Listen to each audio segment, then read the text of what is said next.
Hello everyone, it's Mariners Fanatic back with another YouTube video, and in today's video we'll be doing a preview for the 2022 Seattle Mariners. In this video I'll go over the record I predicted for them, which was in my standings predictions video. I'll talk about what I think the floor is for this team as well as the ceiling at full potential, and then I'll go over my team awards, and finally I'll cover the full roster as it stands right now. Starting off with looking at our record. If you saw my record predictions video, you'll know that I predicted the Mariners to go 91-71. I think this is realistic. Last year we severely overperformed. We got a lot better this offseason, so the worst case is we underperform. I have our floor being at 81 wins. I really don't see us being under 500. I hope we don't miss the playoffs, but I do believe that that is our floor. And then our ceiling, I have us at 96 wins. If everybody's healthy and playing well, I think we can get there and win the division. With moves made at the trade deadline, this could also make it a possibility. It's something you don't think about much in the offseason, but the trade deadline is always there every year, and it's an opportunity to add players. So if we're in a good spot at the trade deadline and start adding some players, I definitely could see us getting to 96 wins. Now moving on to the team awards. I've got 5 awards to hand out preseason. For the Rookie of the Year, it's got to go to Julio. There's really no question in my mind.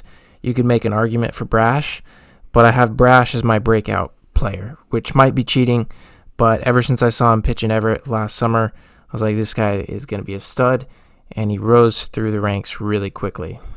Back to Julio. Julio's just a stud. I love who he is as a person. He's competitive and motivated, and I'm excited to see him shine. I'm expecting at least a 20 home run, 20 stolen base season out of him, but if he's really on fire, he could get to 30-30 potentially. Talking about breakout Matt Brash, I think he's going to have a good year. Long term, I don't know if he's fit for that number 5 spot in the rotation, as I don't see him pitching much more than 5 or 6 innings. From what I've seen, I don't think he has the length to be a starter and go 8 or 9 innings if he's having a really good game, but we'll see how that pans out. Either way, whether he's in the rotation or in the bullpen, I think Brash is going to do really well. And that's why I have him as my breakout. Speaking of breakout, last year I picked Ty France, and this year I'm picking him as the team MVP. Last year he took over for Evan White and became the everyday first baseman, hit for average, hit for a little bit of power, and is a great guy for this team and in the clubhouse. This year I'm expecting him to double down on that year last year and add a little bit more power. He has it in his bat, he just needs to find it. He's going to hit for average again and play good first base. This time he's going to have a full 162 to put it together. Last year he had a couple injuries. Let's hope he can stay away from that this season. Talking about Cy Young, we've got Robbie Ray. Kind of a no-brainer. I think Logan Gilbert's going to do well too. But Robbie Ray, being the Cy Young winner for the American League last year, naturally he's going to be our Cy Young this year as the ace. And I'm expecting big things out of him. Moving on to the X Factor, I've got Eugenio Suarez. This guy hit almost 50 home runs 2 years ago, and I expect him to get back to that form. We saw what he could do last September. He had a great September last year, and it's only a matter of time before he gets back to his 2019 ways. Whether Suarez does well or not, he's still the X Factor. Because basically the X Factor is, if he's doing well, he's making an impact. If he's not, he's still making an impact. Paxton was my X Factor pick last year, and Paxton made an impact in the fact that he got hurt, and we had to do a bunch of bullpen days.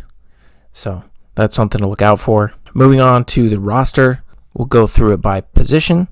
For the first month of the season, the team is allowed to have 28 players on the roster. After April, it will get cut down to 26. This was done to help alleviate pressure on some pitchers' arms with the lockout and not as long of a spring training for pitchers to get worked up to the normal innings they're used to.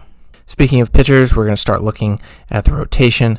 Ray will be our ace, number 1 starter. Logan Gilbert's going to be in that 2 spot. Marco in the 3 spot.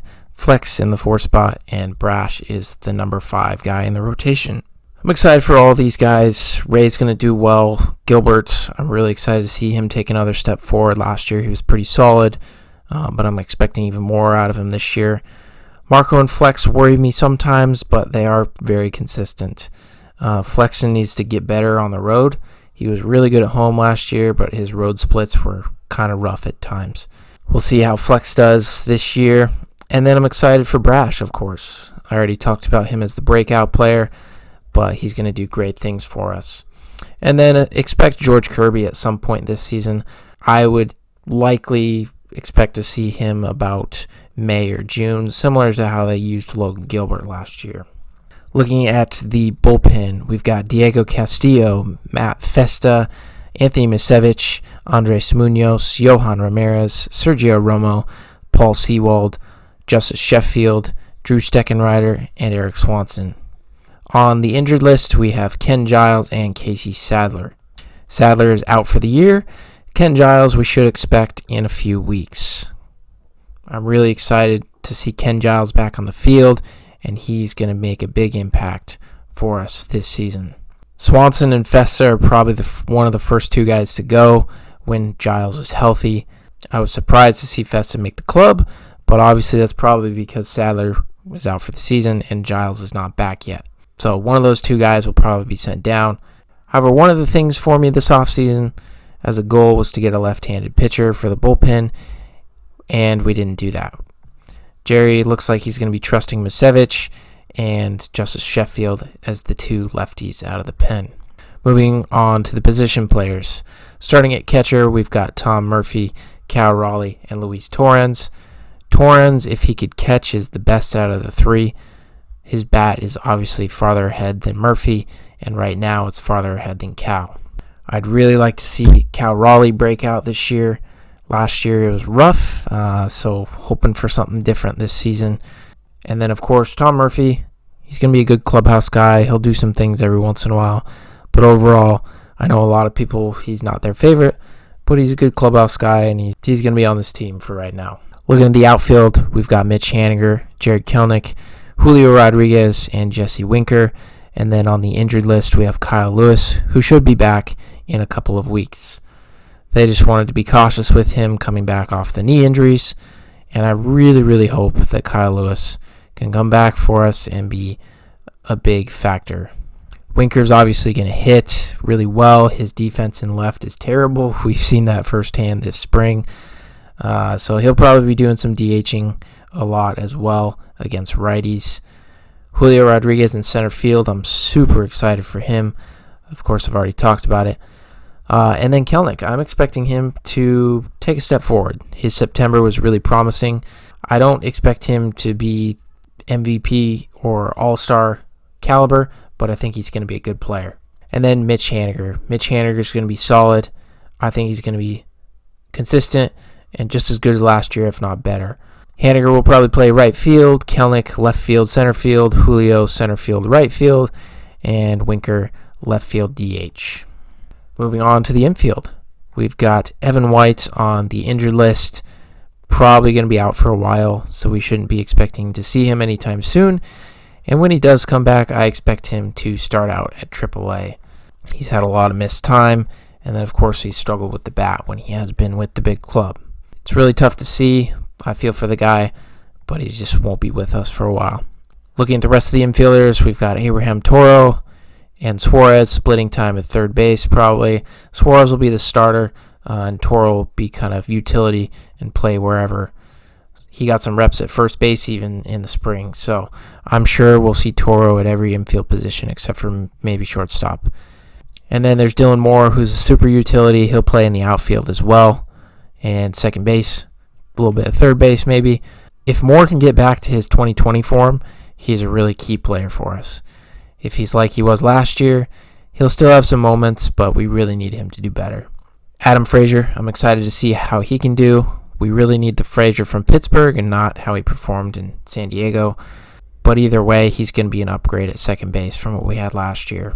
And then, of course, Ty France, already talked about him, but he's going to be at first base.